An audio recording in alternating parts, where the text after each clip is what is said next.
안녕하세요. 못다한 효도의 꿈을 저를 통해 이루려던 머저리 같은 남편과 헤어진 30대 여자입니다. 남편과 저는 취업 전 아르바이트를 하다가 만난 사이예요. 프랜차이즈 식당이었는데 또래들이 많다 보니 아르바이트가 끝나면 이따금씩 다 같이 술도 마시고 하면서 서로들 금방 친해졌어요. 특히 남편과 저는 집이 같은 방향이다 보니 남편이 저를 데려다 주는 일이 많았고요. 붙어있는 시간이 많으니 이런저런 대화를 나눌 기회도 많았고, 그러면서 서로 조금씩 마음의 문을 열게 되었습니다. 그러다 남편이 먼저 취업을 하면서 아르바이트를 관뒀고, 저도 두 달후 원하던 직장에 들어가게 되면서 아르바이트를 그만뒀지요. 이후로는 이따금씩 만나 서로 고민거리도 털어놓고 힘이 되어주면서 호감만 가진 채 좋은 친구로 몇 년을 지냈습니다. 그러다 30이 넘어가던 시기에 자연스레 연인 사이로 발전했고, 사귄 지 1년 만에 결혼 이야기까지 나왔네요. 저는 당시 부모님과 함께 살고 있었지만 남편은 자취를 하고 있었어요. 대학교에 들어온 이후로는 줄곧 서울에서 혼자 살았다고 하더라고요. 명절부터 연말까지 특별한 날은 가족과 보내는 게 일상이던 저와 달리 남편은 가족과 왕래도 적었고 명절에 내려간다고 하더라도 밥만 먹고 후딱 올라오기 바빴습니다. 언젠가 한번 제가 가족이 아예 없는 것도 아니고 왜 그렇게 지내냐 물으니 한다는 말이 그냥 귀찮다대요. 어머님 아버님도 남편더러 굳이 내려오라 하지도 않으시고 서로 신경 쓰지 않는다고요. 그때는 그저 저희 집이랑 가풍이 다르구나 단순히 그렇게 생각했어요. 결혼을 준비하면서 당연히 서로의 경제 상황도 알게 되었는데 솔직히 깜짝 놀랐습니다. 남편은 중소기업이긴 했어도 달에 실수령액이 300 가까이 되는 회사에 다니고 있었는데 직장생활 5년 동안 모아둔 돈이 3천만 원밖에 되지 않더라고요. 남편이 말하기를 아르바이트를 하던 시기에는 벌어서 집세랑 생활비 그리고 취업 준비를 위한 이런저런 활동에 전부 다 쏟아부었고 직장에 다니기 시작한 이후에도 집세랑 생활비는 계속해서 나갔기에 돈을 모으기가 어려웠다대요.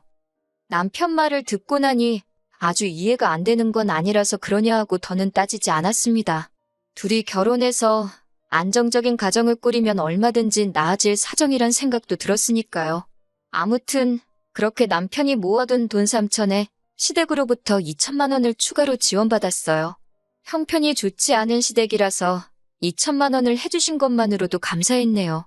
말이 나와서 말이지만 시댁의 상황을 조금 나열해보자면 아버님은 장애가 있거나 그런 것은 아니지만 건강상의 이유로 집에 계셨고 어머님 혼자 식당에서 일을 하며 외벌이로 살림을 꾸려나가고 계셨어요. 남편 아래로는 이제 막 대학에 들어간 나이 차이가 제법 나는 어린 신우가 한 명 있었고요. 저희 집 이야기도 살짝 해보자면 저희 부모님은 두 분이서 작은 사업체를 운영하고 계십니다. 그렇다고 연매출 몇 억 그런 건 아니고요. 두 분이 생활하시고 노후 준비하시는데 부족하지 않을 정도로 되는 사업장이에요. 저희 부모님은 저 결혼한다고 8천만 원 지원해 주셨습니다. 저는 6천만 원을 모아둔 상황이었고요. 정리해보자면 남편은 총 5천을 저는 총 1억 4천을 들고 결혼한 거예요. 사정이 이렇다 보니 남편과 상의 끝에 예단은 생략하기로 했습니다. 그런데 어머님께서 그래도 당신하고 당신 친척들 옷 한 벌은 해줘야 하는 거 아니냐고 그러시대요. 참고로 저희 어머님 7남매십니다. 아버님도 4남매시고요. 저는 생각할 필요도 없었기에 어머님 아버님 옷 한 벌씩은 해드릴 수 있지만 다른 분들 건 무리라고 단칼에 안 된다 했습니다. 그랬더니 어머님께서 하시는 말씀이 1억 4천 해오지 말고 1억 3천 해온다 생각하고 1천만 원은 옷값으로 쓰면 되는 거 아니냐고요. 저는 그건 말도 안 된다고 또다시 단칼에 거절을 했고 그랬더니 어머님이 남편더러 치사하고 더럽다 그러셨다대요. 이 소리는 나중에 씩 올리고서 들었어요. 에휴. 아무튼 정말로 치사하고 더러워서 그러셨는지 어머님도 더는 말씀을 안 하셨습니다. 대신 약속한 대로 결혼 전 어머님 아버님하고 신우한테 백화점에서 고가 의류 한 벌씩 선물했어요. 그나저나 남편은 저희 집에 뭐 좀 했냐고요? 하긴 개뿔을요. 아무것도 안 했네요. 지금에서야 돌이켜 생각해보면 제가 정말 배알도 없는 엑스였던 모양이에요. 그놈의 사랑받는 며느리가 뭐라고 그 사랑 좀 받아보겠다고 어머님 아버님께 잘하려고 노력했어요. 결혼 전에는 시댁의 왕래도 전혀 없던 남편이 갑자기 언젠가부터 주말만 되면 시댁에 내려가서 밥 먹고 오자 그러고 어머님께 전화 좀 드리라고 그래도 결혼하고 나니까 부모님 소중한 걸 깨닫고 저러나 보다 싶어서 옆에서 장단 맞춰주고 같이 노력했습니다. 근데 호의가 계속되면 호구로 본다더니 결혼한 지 한 1년도 되지 않았을 시기부터 어머님도 그렇고 신우도 그렇고 제가 신우를 챙기기를 바라더라고요. 솔직히 가끔 용돈 주고 그런 것까지는 괜찮았어요. 그런데 언젠가부터 신우가 이거 필요하다 하면 어머님이 네 언니더러 그러니까 저 말이에요. 저더러 사달라 하라 그러고 신우가 용돈 필요하다 하면 저한테 연락하라 그러고 신우의 요구는 점점 많아지고 구체적으로 변해갔는데 어머님은 그럴 때마다 당연하다는 듯이 저를 찾으셨습니다. 저더러 해주래요. 뭐가 됐건 제가 해주면 될 거 아니냐고요. 솔직히 하다못해 신우가 하는 말이라도 듣기 좋게 하고 예의 바르게 행동했다면 제가 예뻐서라도 알아서 먼저 챙겨줬을 거예요. 저는 언니도 없고 동생도 없는 외동이었기 때문에 늘 형제간 자매간의 정이 그리운 사람이었으니까요. 그런데 신우는 일단 저를 보면 인사도 잘 안 합니다. 고개만 까딱, 용돈 줄 때도 까딱, 뭐 하나 사줘도 까딱.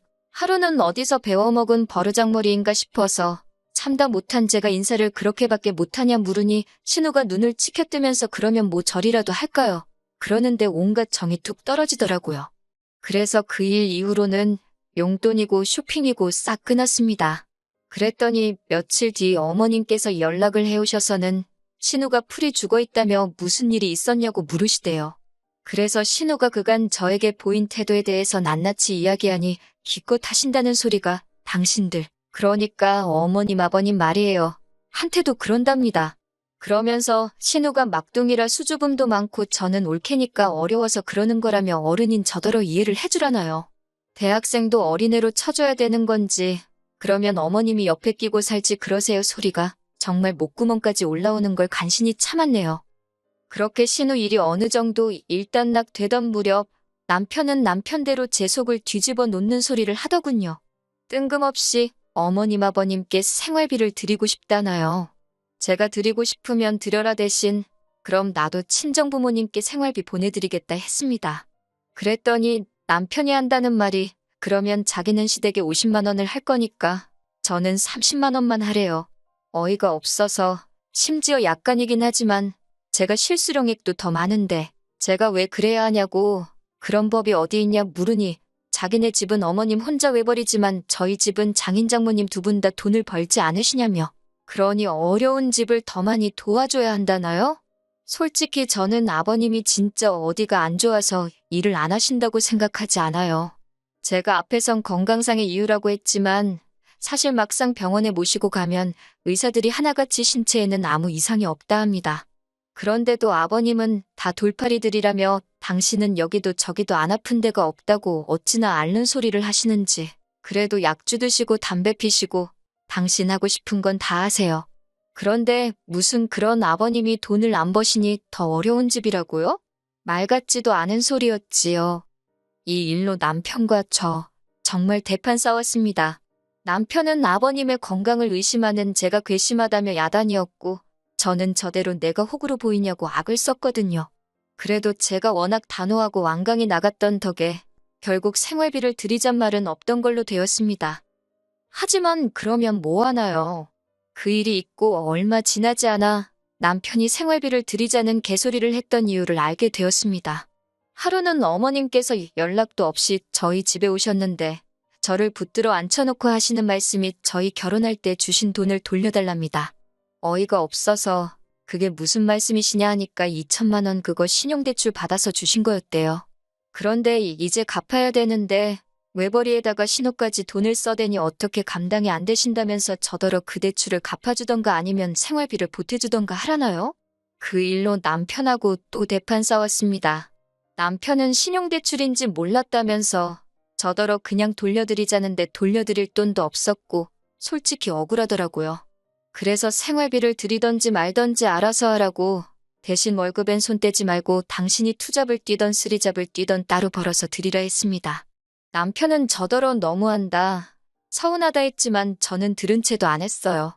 그런데 어이없는 건 남편이 그렇게 배달 일을 시작하고 얼마 지나지 않았을 무렵 어머님이 생활비 보내지 말랍니다. 당신 아들 배달까지 뛰어가면서 버는 돈이면 받기 싫다면서. 그러면서 하시는 말씀이 근데 저는 얼마 버냐고 그래요. 저희 둘이 맞벌인데 부부끼린데 제가 잘 벌면 제가 좀 주면 안 되는 거냐고. 사실 신우일로 대판 싸우고 나서는 최소 금액의 생활비를 제외하곤 월급은 서로 각자 관리하기 시작했거든요. 한마디로 어머님은 그 신용대출인지 뭔지 받으신 2천을 제 주머니에서 꺼내가고 싶으셨던 모양이 돼요. 아무튼 제 대답은 안 됩니다였어요.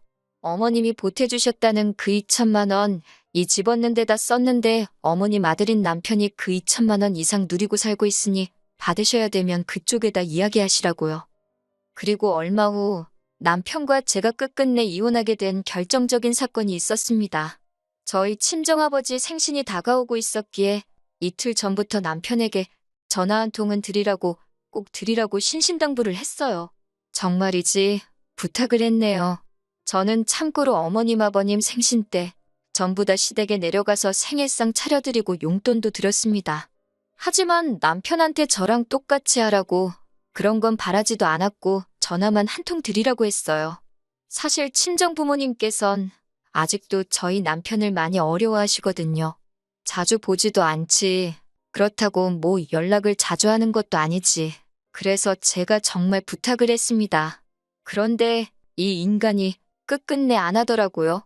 그러면서 한다는 말이 어차피 주말에 처갓집에 간다 하지 않았냐. 그때 하면 되지 저더러 유난이라나요? 그런데 그날따라 왜 그렇게 그 말이 서럽게 들리던지. 어머님 아버님은 생일은 당일에 챙겨야 한다며 다음날 출근해야 하는 저를 퇴근하자마자 오라해서 음식 차리게 하고 얼마나 힘들게 하셨는데 저희 친정은 사위 힘들다고 그나마도 주말에 오라고 힘들면 다음에 와도 된다고 하셨거든요. 순간 이뿐만이 아니라 별의별 게 다 기억이 나고 비교가 되면서 막 끓어오르는 분노를 참을 수가 없었습니다. 그래서 남편더러 너는 손가락이 부러졌냐고 그깟 전화 한 통 드리는 게 그렇게 일이라서 사람을 서운하게 하냐고 소리를 질렀습니다. 그랬더니 한다는 말이 자긴 못한대요. 그냥 무조건 못한답니다. 열받아서 나가라고 했더니 지도 씩씩거리면서 나가대요. 그리고 한 몇 시간이나 흘러서 남편이 집에 들어왔어요. 저야 당연히 열받았으니 아는 척도 안 했지요. 그런데 자기가 뭘 잘했다고 남편도 저를 아는 척도 안 하더라고요. 그렇게 농담이 아니라 열흘 가까이를 서로 말 한마디 안 하고 지냈습니다. 처음 이틀은 어이도 없고 화도 나고 서운도 하고 별 감정이 다 들었는데 그것도 날짜가 길어지니까 오히려 편하더라고요. 돌이켜 생각해보니 이미 결혼 생활에 회의감을 느끼고 있었던 것 같아요. 그런 와중에 어머님께서 서울 사는 이모님 보러 왔다가 들렸다며 저희 집에 오셨습니다.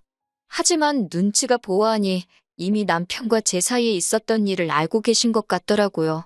저더러 이야기 좀 하자 하시더니 기껏 하신다는 소리가 장인장모한테 잘하고 말고 그런 건 제가 강요를 하면 안 된답니다.